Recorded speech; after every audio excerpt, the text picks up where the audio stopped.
in a very challenging circumstance, just to ensure, sir, that the public understood that we meant business about restoring the confidence with respect to taxes in this country. And therefore, sir, over this next year, we shall resolve the personal income tax with respect to 2014, 2015, and 2016. And so I ask Barbadians, sir, to be remembered that's the plan. That plan is still on track. And therefore, what we have been doing here, sir, is simply cleaning up, on the one hand, a lot of the mess that was left by the last government. And, sir, the truth is, I keep my head down and focus on the mission, because I read all kinds of things in the newspaper from time to time, and it is as if, sir, people are living in a different Barbados. Now, yes, there are a lot of things that still need to be fixed, and we are creating the fiscal space, sir, in order to address those very things.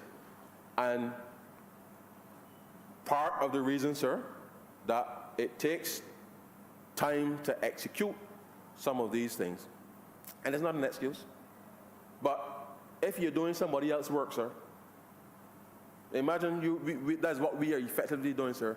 We are doing work to a large degree for people that have already been paid, sir. They've already been paid. But we don't have to come and do their work, sir, whilst transforming this Barbados economy.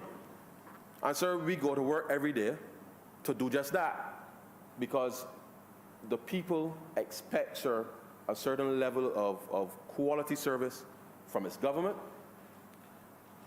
We cannot separate the fact that we need to levy taxes, sir, in the context of being able to deliver said services to the public. But we do so conscious that rebuilding that trust, sir, that credibility with respect to government is absolutely vital to the confidence in the economy. Now, sir, if Barbadians start to reflect, sir, on very carefully on how we are, in a sense, transitioning in terms of the level of taxation in the economy. And I want to speak on this aspect now, sir, because given the amendment is on land tax, we have had to, in the budget of last year, sir, as you know, but let me remind the country through you, sir, that when we came to office last year, sir, we had increased the personal income taxes, which were clearly intended, sir, to be short-term, to be able to create some space. Let me remind the chamber, sir, and the country through you, sir, that once we did that, we also settled, sir, for the first time in almost 10 years, sir, a 5% increase in salary, sir, for public servants at the same time, sir. But we did so with a view to rescue the short-term hemorrhage that was taking place when we took office last year. But in the budget of this year, sir, in March, the Prime Minister came back to the country, as she indicated was in the budget of June last year, that the trajectory with respect to how we were going to levy taxation, sir, was not necessarily on incomes, but we want to transition, sir, to one, as we create the conditions for growth, that the economy then starts to be taxed more from indirect taxation rather than direct taxation. And so in the budget this year, the Prime Minister came to this chamber and announced a series of reforms with respect to the reduction of of personal income taxes. She also indicated to the country, sir, that the reverse tax credit will be increased from 18,000 for those persons who are earning, it was up to 18,000. That will also increase to 25,000, sir. But that during this year, sir, 2019, all those persons who are earning up to $35,000, sir, the taxes that you are paying, you will get the compensatory income credit when you file next year, so that the taxes that you're paying up to $35,000, sir, that those persons will be able to get those monies back next year. But further, sir, that there will be further income tax reductions from January going forward. So when I see things being said in the newspaper, sir, about about the BERT program, it is clearly, sir, out of sync with the reality, sir, that the average citizen is seeing on the ground. Because since July, sir, Barbadians who are employed and paying taxes would have seen an increase in the take-home pay, sir, the disposable income, month after month after month.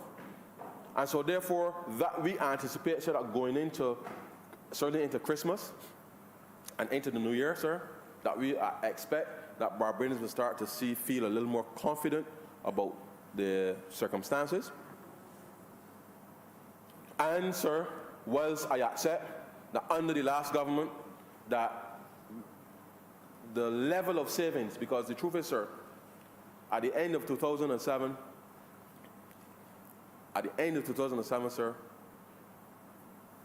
households in this country, on average, sir, had the highest level of savings in the history of Barbados.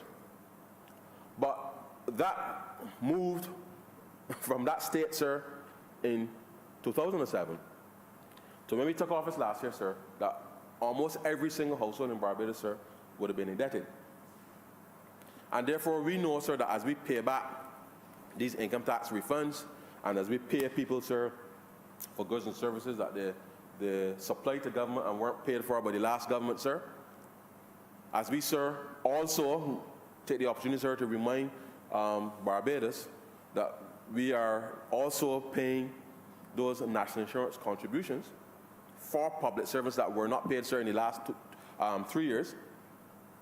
That as a responsible employer, sir, as a responsible employer, how can the government of Barbados, through the NAS, go and sanction a private person, sir, for not paying their statutory obligations when the government, sir, the government, and the government, sir, it is the most amazing thing. Put people's names in the paper, sir. I don't know if you remember, sir. They put people's names in the paper and then turn around and refuse to pay national insurance contributions for government employees. It's shameful. But those monies too, sir, we are paying because when people go to work, sir, when people go to work, when people go to work with a responsible government, sir, they don't expect to hear that their contributions aren't being paid. There's something fundamentally wrong with that, sir. If there's something fundamentally wrong with not paying your statutory obligations. But we too, sir, committed to settling those with the national insurance, and everything, sir, is on track with respect to that. Now, all of these things, sir, it may appear as if it is easy. It is not. It is not.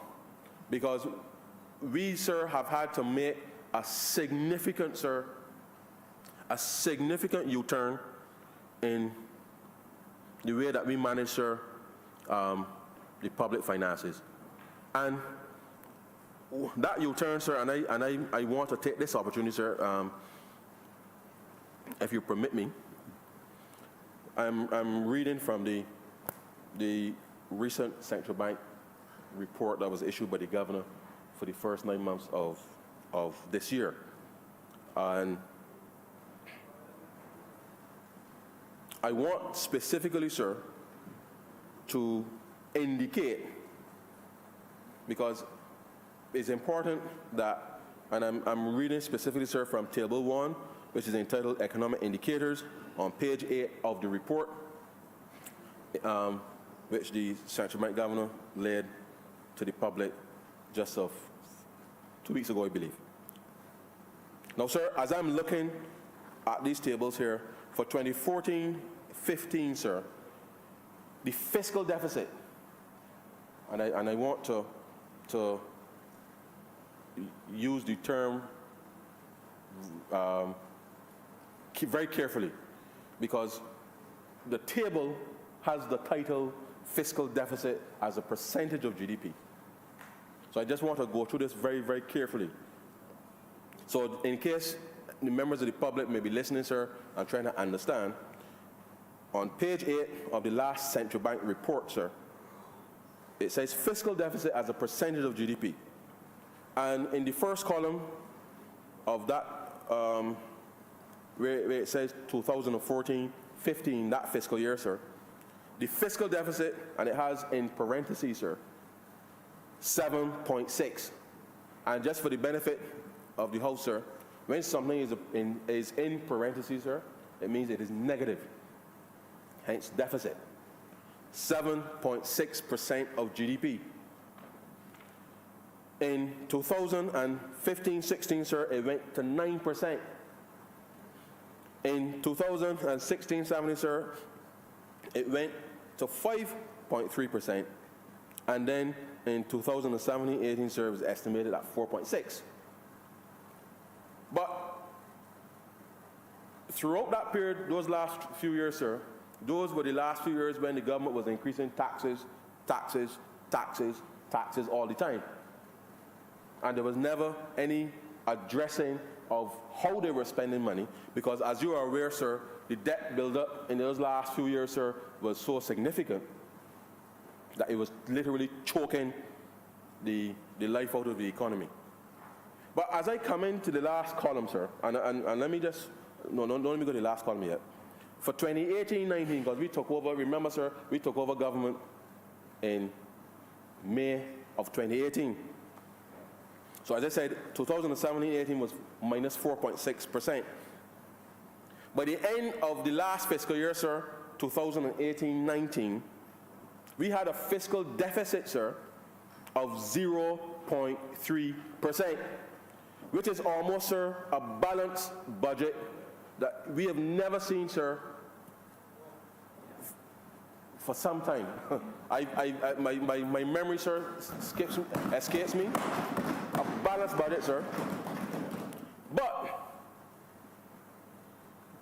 in the last column, which speaks to April 1st this year, sir, to September 30th, there's a number in that last column, sir, and I want to say it for the benefit of the chamber, sir. Because remember, I said earlier, when something is in brackets, sir, or the fancy word is parentheses, as we would say in the profession, but brackets, sir. People in Q Road would know about brackets, sir. April 1st to September 30th this year, sir. The number is 2.8. No brackets, sir. So for the first time, sir, in over a decade, and that's why I said, sir, I refer to the language that is used in the document, because it says fiscal deficit. We are running, sir, not fiscal deficits, but fiscal surpluses, sir. Surpluses. Which means, sir, that the government is paying its bills.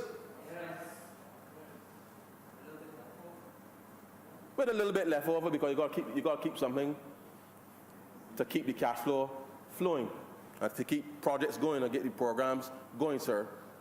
And this has not been easy, sir, because as I said, it is just 17 months. And the reality is, sir, that when people get and speak in the media, and it's unfortunate because some of those persons also briefly member for St. Michael West, and he comes in here from time to time and repeats these things because he clearly does not make the connection, sir, between, well, he was elected by the people of St. Michael West. He may not reflect their views, but he was elected by them nevertheless. However, this government, sir, has taken the responsibility, sir, for rescuing a very serious situation.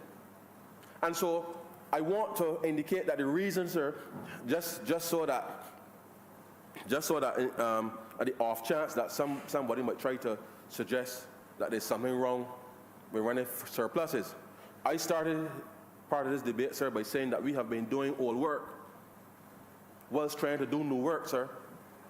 And the reason that we have to run fiscal surpluses, sir, is that we have to pay all of those arrears, sir, that the last government left behind with no money to service.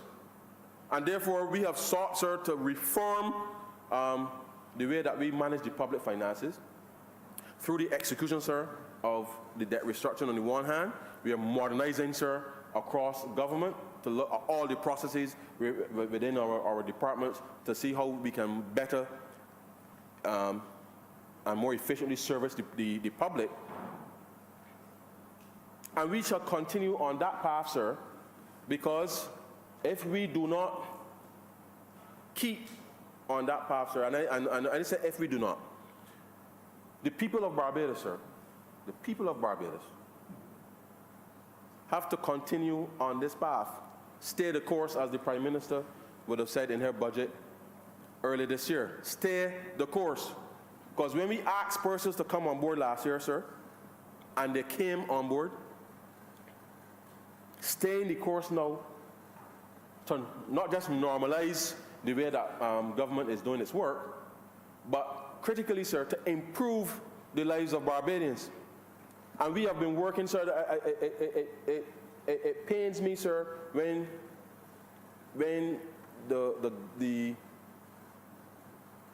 critics, without any reference, sir, to the reality, because let me say, it's important to recognize that we live in a world where everything is made to order. Everything is made to order. The global supply chain, sir, certainly is such that, given the results of the, well, it was perhaps accelerated by the financial crisis in 2008-9, but the global supply chain long before that, sir, nobody was keeping stuff in inventory. Because inventory, sir, is cash that you lay out. And you got to keep it and hope that somebody can order it. So the technology and the dynamics, sir, of the world economy has meant that nobody keeps, whether it is buses or garbage trucks, waiting for Barbados to decide when they're going to order trucks, sir. And having left no money, sir, having left no money to buy buses or trucks, sir, we have had to turn this situation around very quickly with respect to the management, sir, of the public finances, the management, so that the Transport Board, sir, as well as the Sanitation Service Authority, that we know will have the capacity, sir, to buy these buses and trucks. But as I said, sir, you got to order them, and they got to be made. And the only way that people can start work, sir, is when they get the deposit. That's the reality, sir. That is the reality. Now, we are conscious that we have the responsibility for improving these services. We have the responsibility for improving these services, and that we shall. But along that path, sir, citizens need to be reminded, sir, that we did not get to this place of having no trucks and no buses because we decided that we didn't want trucks or buses.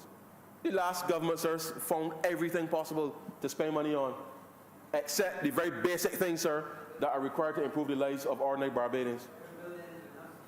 And we came to office, sir, with a mission, sir, to resolve the nature of the very things that were confronting us as a country. And that meant, sir, taking responsibility for fixing the problem, and that we have, and we are still in the process of doing that. And therefore, we have committed ourselves, sir, to continue to stay the course, and despite what people may wish to infer about the performance of the government, sir, we know that we are operating, sir, as if, because the cabinet, sir, took the responsibility as members, sir, to solve these problems. And clearly, sir, in terms of the citizens, sir, citizens' expectation about what they would want from their government. And in a sense, sir, in navigating that, I understand that some people are still disappointed because things have not moved fast enough with respect to the resolution of some of these systemic issues. But the reality is, sir, is that we had to stabilize. And having stabilized now, you will start to see, sir, whether it is more trucks or buses with respect to those public services, that over the course of the next year, 12 months, 18 months, we will start to see, sir, a solution for that. And I accept, sir, that in the interim, that communities and persons in Barbados, sir, are continuing to feel the brunt with respect to the quality, sir, that is being delivered. But we've committed ourselves, sir, to improving it. And we've taken the responsibility, sir, for improving it. And with those improvements to come, sir, the government, sorry, the people, through you, sir, as we continue to communicate with them and to engage, sir, have to stay the course. Have to stay the course. Because it is only if we are able to run those surpluses, sir, that allows us to repair all of those things, then we will be in a position to continue to improve those services. Now, of course, sir, and I know it hasn't been said, but if perhaps citizens didn't want to get those refunds, then we could accelerate a lot of the other things. But the reality is, sir, that refunds represent almost is an overpayment. So it's money that's due to you anyhow. It's due to you. And therefore we shall do that because it is important, as I said earlier, that given the level of debt that would have been built up from having such high savings at the end of 2007, sir, where almost every household now has a completely different picture in terms of indebtedness, then I understand, sir, that as we pay back these refunds and pay for goods and services, businesses and individuals, sir, will have to pay down perhaps some of the debt that they've incurred, sir, some of their own personal arrears, because as we know, sir, it has been a tough economy, and that is evidenced, again, by the level of indebtedness with respect to households especially. And that's why, one, as we pay those refunds, and I know that people will probably spend some, they may pay down some of the debt, sir. The increase in disposable income, sir, will also help people over time, sir, to better manage their financial circumstances, sir. And that, sir, is what will create the conditions for consumer confidence rebounding in the economy. Because unless people can feel comfortable, sir, that they can go downtown and purchase something knowing that there's a stable environment that they're operating in, that companies now will make decisions, sir, about expansion and reinvesting in their plant, sir, that as businesses now are paid for the goods and services that they supplied, that as we stay current with respect to VAT, despite, sir, some initial challenges, that this, sir, is what would allow for that confidence. And that's why, as I said earlier, the ability for us to pay people faster through better utilization of the technology, sir, would allow us, sir, to accelerate decision-making in the economy. And if people are making decisions quickly in the economy, it means then that we can start to see better, faster growth, so that we are able to move from a situation where people had lost hope that better could be done, but that we will demonstrate, sir, that under the Barbados Labour Party, that we will commit ourselves, sir, to ensuring that better will always, sir, be done. Now, sir, the announcement by the Prime Minister, sir, earlier this year about those very income tax reforms which reduce, sir, the personal income tax, that, sir, was accompanied by an increase in some land taxes, particularly, sir, those unoccupied properties. Excuse me. Now, I would have indicated earlier, sir, that the tax policy now is being centered and focused, sir, on indirect taxation and less on direct taxation. And so as we reduce, sir, the personal income tax, then obviously we have to create some balance on the other side. And I've heard, sir, claims that the government is penalizing people for success. That's some representation that was made to us, sir. And it's unfortunate that people will come to that conclusion. But the reality is, we accept that under the last government, sir, the last government, that more than anything else, sir, their philosophy, sir, their philosophy was more focused on seeing how much they can extract, sir, from the citizen, that which they were incapable, sir, of rendering, because they had no basis, sir. They had no. It was as if, sir, there was no feeling with respect to the way that they conducted, sir, the public policy, and that, sir, would have contributed to the lack of confidence amongst those three segments of the society. Plus, sir, the inability, sir, to do a very simple thing, which is to refund people that which they paid to the government of Barbados. And that, more than anything else, sir, perhaps was the betrayal of the people. And we are certainly, sir, putting the systems in place that would allow for a more certain public policy. And I must say at this point, sir, I got to be careful when I say a more certain public policy. But in the context, sir, that the geopolitics, sir, that's being played out globally, whether it's at the OECD, sir, the EU, trade issues between the United States and China, sir, you name it, sir, climate change issues, sir.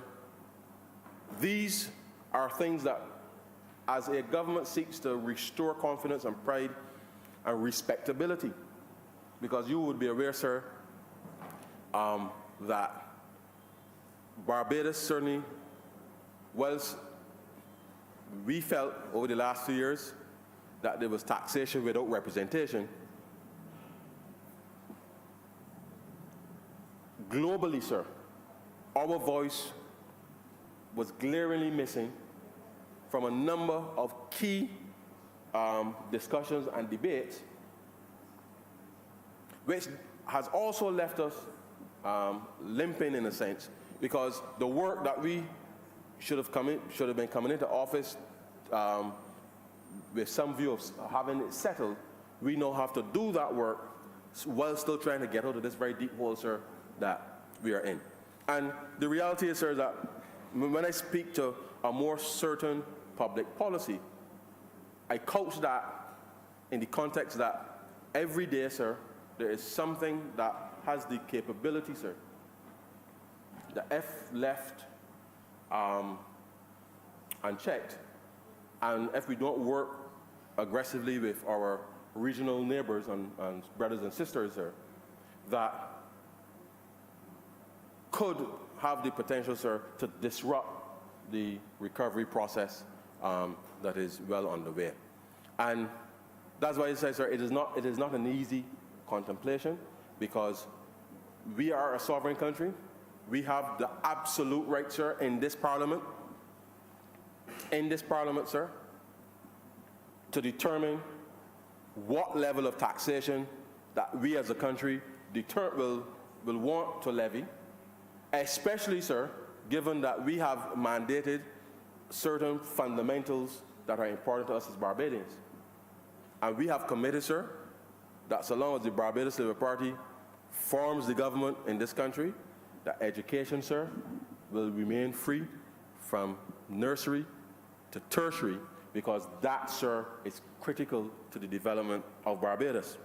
We have also committed, sir, that we will provide the best quality health care that we can provide, sir, and with those two very most basic yet fundamental choices, sir, we have the absolute right to determine what will be our level of taxation that helps us, sir, to be able to fund those two critical areas, as well as provide other services as it relates to the country.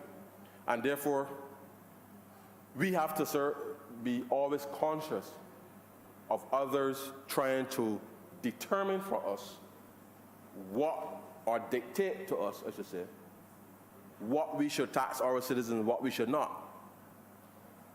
And that is a fight, sir, that, quite frankly, ought to be, it ought not to be a fight. Because as a sovereign country, this place, sir, that we are in, gives us that right to determine what level of taxation we will bring to bear on our citizens. The people elected us to do that.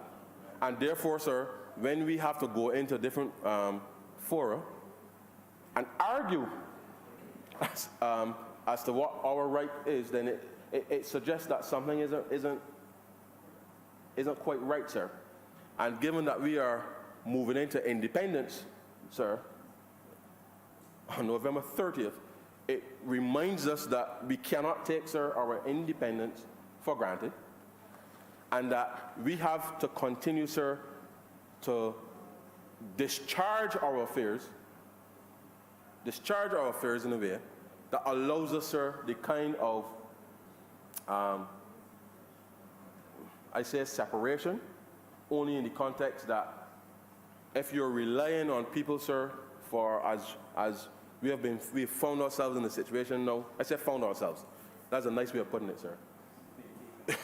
we have been taken to a place that we did not contemplate, sir, when the people voted the way that they voted in January 2008.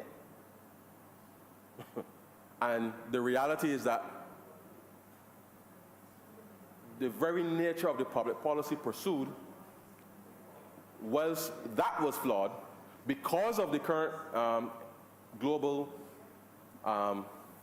instability, uncertainty, it exposes us even further, sir, with respect to our ability to be able to discharge our very sovereign right, sir, our very sovereign right, which is the right to come to this parliament, sir, the right to come to this parliament as the duly, sir, elected representatives for all the people in Barbados, sir, to make a determination as to what the level of taxation that we will be able to bring on the people of Barbados.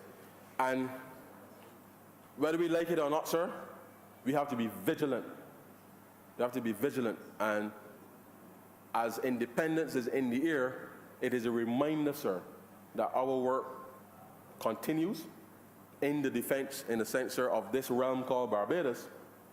Because each of us as elected representatives, it is our responsibility, sir, wherever we go and interact with the global environment, that we are conscious that we will work with people, sir.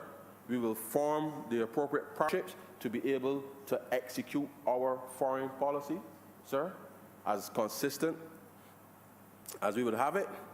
And therefore, we cannot in any way, sir, be compromised.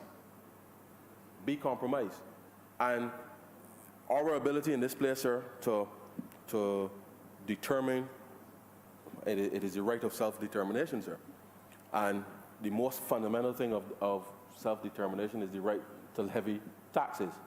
And it cannot be underscored, sir, how important that very principle is in a modern day parliament, in a modern day Barbados, operating in a global environment where the perception is that countries like ours, sir, who we have had to innovate, we've had to be nimble, and that's why, as we modernize in terms of government, sir, the private sector equally has to modernize as well, because the country simply has to be nimble. And therefore, policy that is right today, sir, as we review on an ongoing basis, we have to be mindful of what's going on globally so that we can position ourselves, sir, to be in the right spot, in the right moment, to take advantage of opportunities, sir. And therefore, we cannot be rooted in a sense in ideology. We've committed ourselves, sir, at the most basic level to free education and free health, which other countries have chosen not to provide for their citizens. But that's what we have decided that we will do as a government. And therefore, the level of taxation that is required, sir, to provide those very two basic services has to be within our very right, sir, as elected members of parliament, come into this place to be able to provide for our citizens. And so therefore, this seemingly, sir, never-ending fight with respect to our own sovereignty as a country must be fought, not just by the 30 of us in here, but by all of our representatives, sir, at our missions globally, our engagement, sir, of the diaspora, which we're asking people to come home next year as part of the gathering, sir. Part of our message, sir, as we welcome people home and as we use social media to communicate with our Barbadians abroad, as well as other Caribbean people, we have to leverage, sir, that relationship with our diaspora to be able to lobby, sir, not just on Barbados' behalf, but certainly on behalf of the region, because we must have one voice when it comes to these very matters. And if a country chooses to provide these two very basic things to its citizens, sir, which is its absolute right, how it finances that, sir, is also its absolute right. And therefore, in the context of what we're doing in the Barbados Economic Recovery and Transformation Program, sir, we have to be still very minded that there are things happening outside of Barbados that they certainly, sir, have the capacity to unsettle things, but we, sir, are committed to staying the course. But staying the course, sir, requires that we assess on an ongoing basis, sir, how the landscape is shaping. We make a determination, sir, that the policy, any policy, as to how we engage the world, must be reviewed and monitored, sir. Because if we have to be pragmatic, and if we have to change, and I don't want to say change course, we have to adjust the heading, sir. Adjust the heading in order to ensure, sir, that there's greater uptake of opportunities for young Barbadians and all Barbadians for that matter, that we do so in a very aggressive way. And I know, sir, that we will be very shortly, sir, opening our mission in Ghana, which, sir, in a sense, forms part of our very tangible, sir, outreach in being able to leverage opportunities for Barbadians. And as we seek, sir, to mobilize domestic resources to be able to execute on that side of our foreign policy, we have to be nimble, sir. We have to modernize. And the reality is, sir, that there are opportunities taking place or being made available on the continent. We have started to engage actively on that, sir. And we're always saying, sir, is that for Barbadians, as we are continuing to do some of the work that was left over for us, we are breaking new ground, sir. We are breaking new ground in order to transition this country, sir, and to look to whence we came with a new eye of opportunity, sir, a new eye of kinship, because my grandmother used to say, sir, don't forget where you come from. And the reality is, sir, is this little gem in the Caribbean Sea, sir, most of us came from Africa. In chains, yes. But we now must unchain our minds, sir. We must now unchain our minds, because this government, sir, is the first government to actively, sir, establish a mission on the continent. And I know next year, sir, we shall be doing so in Kenya. Because, and I mean, sir, I must say, somebody, when we were going through the initial adjustments under the Burt plan, sir, someone stopped me and asked me why we were, in their view, disbanding the Pan-African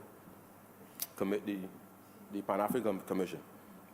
And I had to indicate, sir, that the government in how we engage the world now, sir, we are going to Africa as a government. We are bringing members of the private sector along to be able to establish, sir, real, well, if I can say real roots, by being able to have a physical presence in Africa, sir, and to build on the work that has already been laid by the Pan-African Commission. And the reality is, sir, is that we cannot be absent, sir, from the decision-making that's taking place globally. And the way that we have committed, sir, to engage the world, which we said in our manifesto that we will, the opening of our mission in Ghana is this, well, we did with Panama earlier, but certainly as it relates to Africa, sir. And literally seeing right before your eyes, sir, the emergence of a continent, sir, that will in 20 years, sir, be the place. It will be the place. We have to ensure that we are there to be able to bring opportunities to our people, sir, in a way that was not possible before. And let me say to you, sir, that as a young economist, I remember as a younger economist,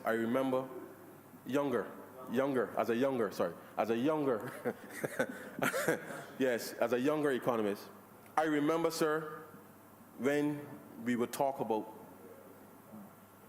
China surging. The truth is, sir, China has emerged and surpassed the rest of the world. And in the same way that 20 years ago, sir, we were looking at China before it emerged, the continent of Africa, sir, and the countries therein are at a similar position now. And therefore, our engagement and our choice to engage right now, sir, is absolutely critical and vital, not just to Barbados, but I think in bringing a regional perspective and bringing opportunities for investment for our citizens in Africa, but by the same token, sir, being able to help build on the development thrust across the continent. We, sir, have expertise in education and in health. And when one looks at the potential, sir, with respect to how we engage, I believe that in those two areas, certainly given our competitive advantage as a country, that for Barbadians, we know with the establishment of these missions, we now have an opportunity to provide other opportunities for Barbadians outside of the 166 square miles. But we, sir, must give people the confidence that they can get up from home, sir, and go to the far reaches, whether in Ghana, in Kenya, South Africa, wherever on the continent, sir, and know that they, one, will be represented, two, that we can support, sir, the development of Africa and help to accelerate the development across Africa. But we have to be conscious, sir, that we have to get up and go and give our young people, sir, the confidence that they can do so. And the way that this government has chosen to engage on that front, sir, I am absolutely proud to be a part of that, because for too long, we have sat back, sir, and allowed things to happen. We know as Barbados, sir, and I've seen it. I've seen it, and I know all the members in this chamber would have seen it when they've traveled abroad. People, sir, have said that Barbados was missed on the international stage. And therefore, if Barbados has been missed on the international stage, it means that Barbadians now, sir, must be so minded to understand that if Barbados was missed on the international stage for the last 10 years, that we must turn that very bad experience into something positive for our young people so that they can become avid ambassadors, certainly not just for Barbados, but certainly for building more concrete relationships on the continent and helping to develop and enhance the development of those countries. And it's a small step, sir, but it is an important one, because not just for symbolic reasons, but Barbadians now must see and feel that those opportunities that were presenting themselves, that the government working with the private sector and others along the way, that we can bring opportunities for our people. But all of that, sir, is how we choose to engage. Because we understand, sir, that no matter how sound the public policy or the economic policy may be, unless we have Barbadians, sir, actively producing, not just at home, but also abroad, and sending remittances back to Barbados, sir, as a concrete way to help build more resilience as far as the economy is concerned, that if we do that and be aggressive, sir, not timid, be aggressive in the pursuit, sir, of these opportunities, then if at some point in the future, and I hope it will never happen, sir, but if at some point in the future that there's another set of people like the last, that the economy, sir, will be much more resilient because we would have positioned, sir, the country, we would have positioned the people to be able to take advantage of opportunities abroad,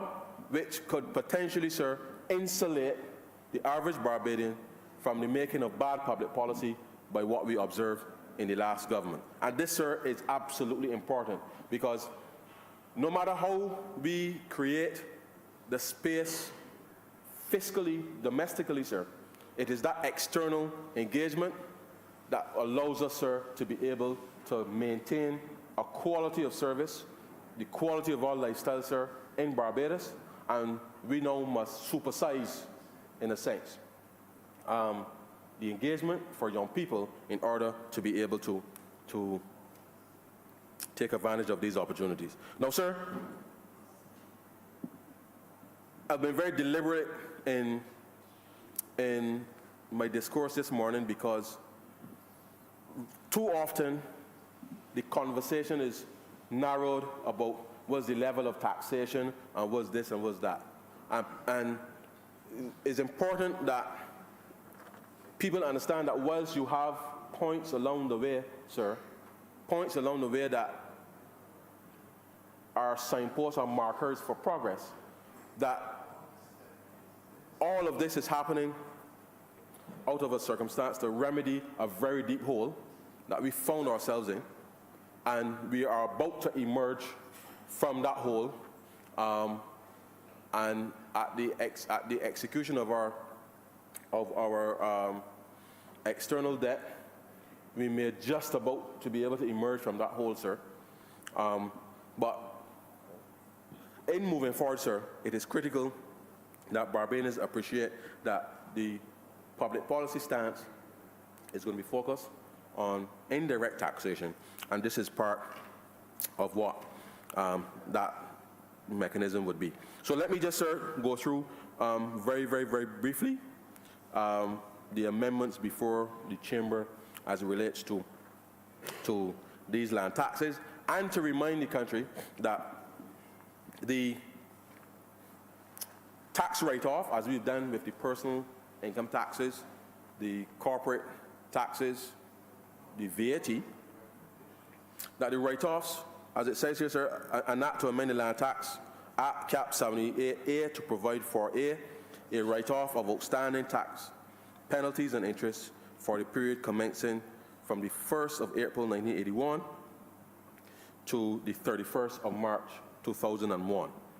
And as we would have indicated, sir, when the Prime Minister came to the Chamber last June 2018, there was a period from 1968, sir, to 2001, which we indicated that we were going to write off taxes for, and this specific amendment speaks to the land tax amendment for the period 1st of April 1981 to the 31st of March 2001.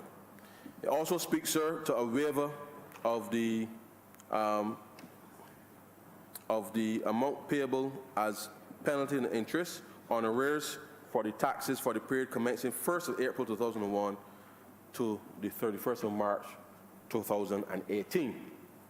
And so persons would have had an opportunity, sir, to go in to the Revenue Authority and enter into an arrangement, sir, that will help to settle the land taxes owed from April 1st, 2001, and be able to ensure that they'll get themselves straight. And we give that opportunity, sir, because we understood that when a government refuses, sir, to pay people, it sends a bad signal to the population. But as we seek to restore the faith, restore the credibility, sir, in the context of what we're doing under the Barbados Economic Recovery and Transformation Program, that we give people enough time, sir, to be able to get their affairs in order. And we have committed ourselves, sir, to work with citizens to be able to, as I said, get themselves right with us, as the government is seeking to get itself right, sir, with the citizens of Barbados under the program. And these, sir, as it says on clause 2, it would amend section. The Land Tax Act, Cap 78, sir, is amended by inserting after section 28D the following sections. And it says, write-off of taxes, penalties, and interest, sir, for the period April 1st, 1981 to the 31st of March, sir, 2001. And it says, where an amount payable to the Revenue Commissioner as tax or as a penalty or interest in respect of arrears for tax for the period commencing from the 1st of April 1981 to the 31st of March 2001 is outstanding, the amount is written off. Waiver of penalties and interest, sir, for the period 1st of April 2001 to the 31st of March 2018. It says, subject to subsection 2, where an amount payable to the Revenue Commissioner as a penalty or interest in respect of arrears for the tax for the period commencing 1st of April 2001 to the 31st of March 2018 is outstanding, that amount is waived. And so therefore, the amnesty that the Prime Minister announced last year, sir, gave relief with respect to the penalties and interest subject to persons presenting themselves to the Revenue Authority in order to be able to enter into those arrangements so that they can take advantage of the waiver of penalties and interest. And this is from, as I said, the 1st of April 2001 to March 31st, 2018. Subsection 2 then says, sir, the waiver referred to in subsection 1 applies only to where in the period commencing from the 1st of July 2018 and to the 31st of May 2019, the person by whom the penalty or interest is payable, A, settles the arrears, or B, enters into an arrangement with the Barbados Revenue Authority to settle the arrears and remain compliant with the conditions of the agreement. Now, sir, this last clause is important because as I indicated earlier, businesses and households, sir, for a myriad of reasons, found themselves indebted, operating, sir, in a very harsh economic environment created by the last administration. And therefore, our belief, sir, that in allowing people to enter arrangements with the BRA to be able to settle, sir, their arrears, such that as we are also paying people, that we allow for the government to regain the trust of the people, but by the same token are giving people an opportunity to be able to get themselves right with respect to their arrears. And this is important, sir, and we continue, sir, to work with people because it is important, sir, that citizens do not feel as if somehow they are breaking the law or any such thing. And our philosophy, sir, is to allow citizens to be able to pay to the government their taxes as easily as possible. I know that we would have advanced, sir, the issuance of the land tax bills earlier this year, and for good reason, from the perspective of how we were going to be managing the cash flow of government. And persons were able to benefit, sir, from an extended period with respect to the discount associated with the payment of the land tax.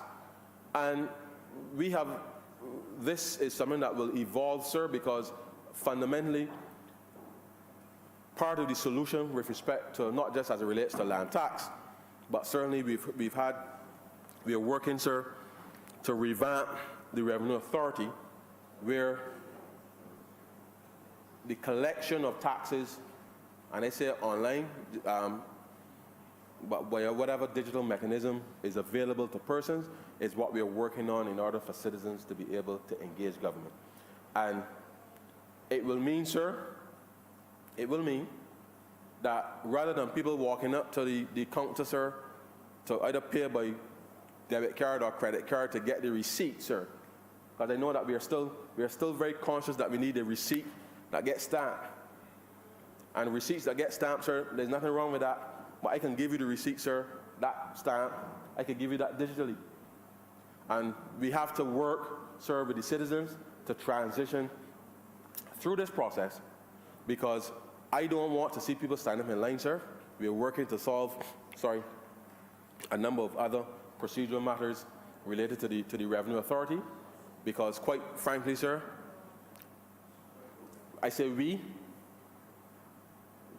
as in the country, include government, including private sector, sir, we are collectively wasting time from an administrative perspective, having people stand up in line to pay you. And therefore, solving that, sir, I think will be a very fundamental and transformational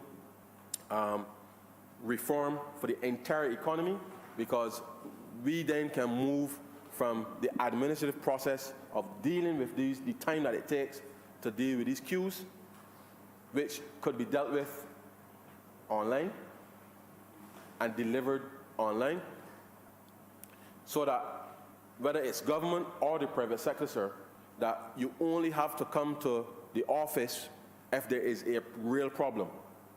And we are working hard to transition to that as quickly as possible. And all I would ask, sir, is that through you, that the country stay the course with respect to the digital transformation, because this is what is going to allow you, sir, to determine how to spend your time.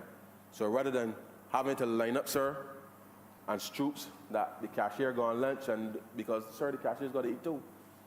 But the reality is, sir, once we're able to change that behavior and provide solutions, I would appreciate that, and we will do all the public engagement that is required, but citizens have to change, in a sense, their behavior, their expectations with respect to the delivery of service, because the truth is, sir, we will all go on Amazon and pay for things and know that it will be delivered. Nobody don't ask Amazon for a receipt or anything, sir. And we are comfortable doing that. I'm not even sure whether the things will be delivered or not. And the government has a responsibility, in a sense, to build that same trust that people have in Amazon or eBay or anything else that they use online. And by the same token, the private sector, sir, also has to build that trust, so that if I don't have to rush to go up to pay for something by 3:15 because the cashier closed and all of those issues that we have, sir, within the private part of the economy. And so we all, sir, have to up our game with respect to how we better deliver service. We have to engage our constituents, client class, stakeholders, sir, so that as we go along this path of modernization and digitization, that the very limited resources that we do have can be focused on actually delivering a service rather than collecting money, and therefore then we can have a much more efficient use of people's time. Citizens can go and spend their time doing something more productive rather than standing up in a line in a government office, especially to pay, and that we too will have the capacity to be able to pay citizens seamlessly so that you don't have to be worrying about whether the check then so you don't have to worry about the check, sir. But the point is, sir, we have to move as quickly as possible to that stage, and Barbadians, we have to be mindful to be on that path.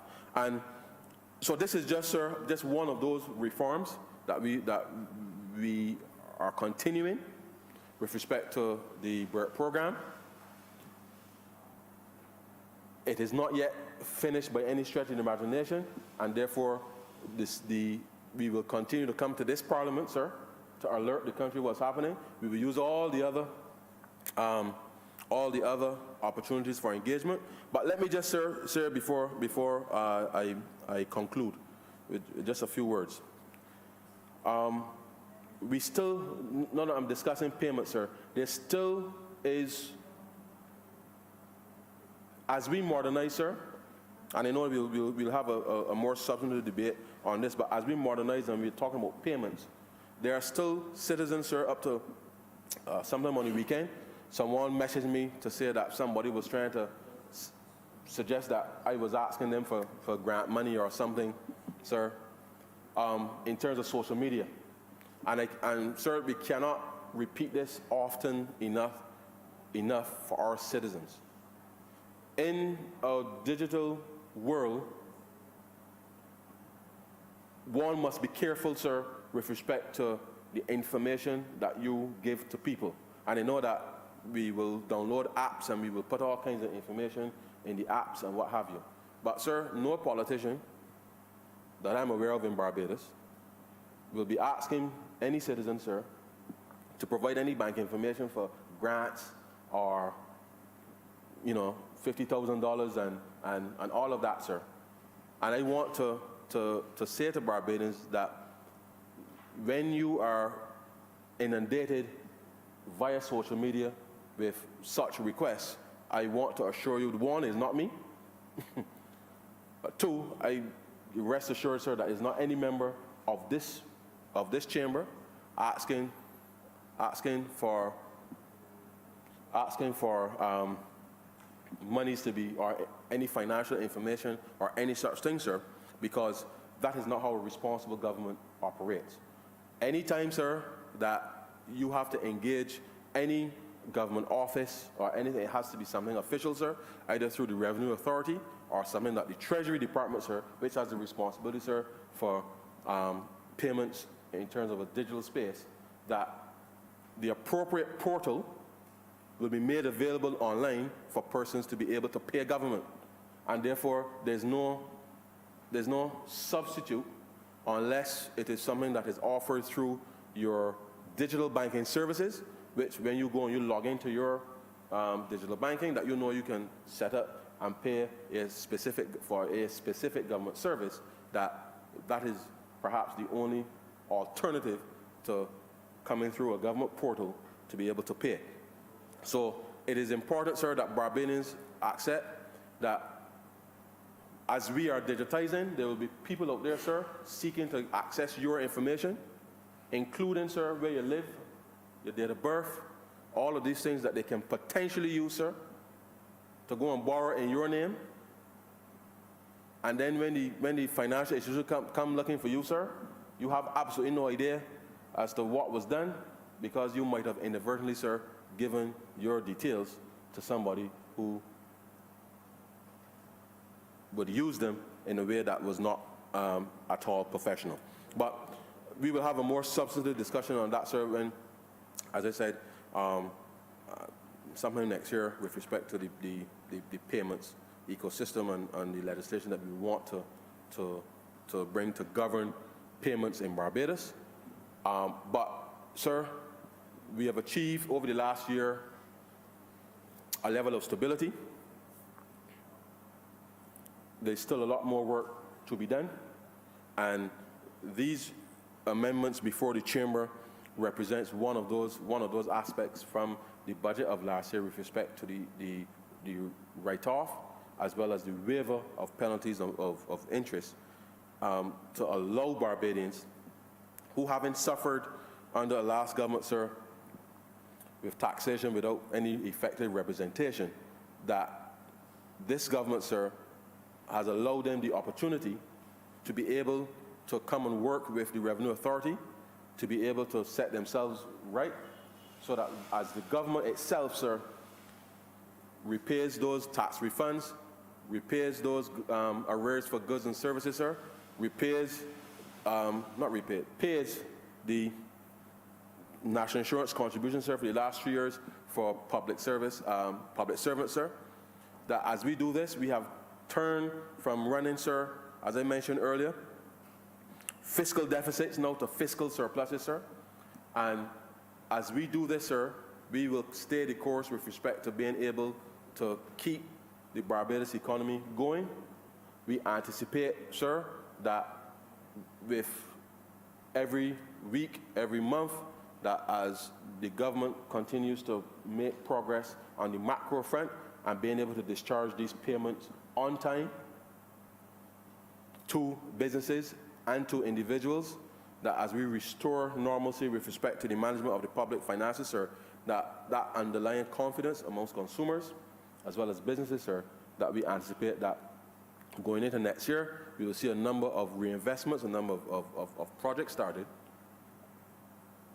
simply because we have been able to remedy what has been a very serious situation. Now, sir, these amendments, sir, represent, in a small way, part of the reform of the Ministry of Finance, Economic Affairs, and Investment, because a lot of how government functions, sir, obviously relates to the public policy emanating from the ministry, and the way that the ministry itself, sir, discharges its duties, which includes the Customs Department, the Revenue Authority, the Treasury, sir, FFC, Central Bank, and others, that, as I mentioned earlier, sir, our focus now is the regulations for growth and creating an environment, sir, that both individuals and businesses, as well, sir, as investors, whether domestic or foreign, will have, as I said, sir, earlier, a more certain public policy environment in which to operate. And with each milestone, sir, that we pass with respect to our targets, as we make ourselves right, sir, the government right by the people, as we create the space, sir, to acquire, whether it's the trucks or the buses, sir, to address very serious and what in a previous Barbados and Labour Party administration, sir, was a very basic service. And we made the provisions to ensure that those basic services were covered. And therefore, as we restore those basic services and transform the way that both entities operate, that we know that we would have done right by restoring that trust in both those institutions with respect to the people of Barbados. And so, sir, with those few words, I I beg to move, sir, that this bill be read a second time.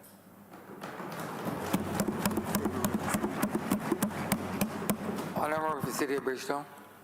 Mr. Speaker, I beg to move that the sitting be suspended for lunch until 1:45 p.m. The question is that this honorable chamber be suspended until 1:45 p.m. All those honorable members in favor, please say aye.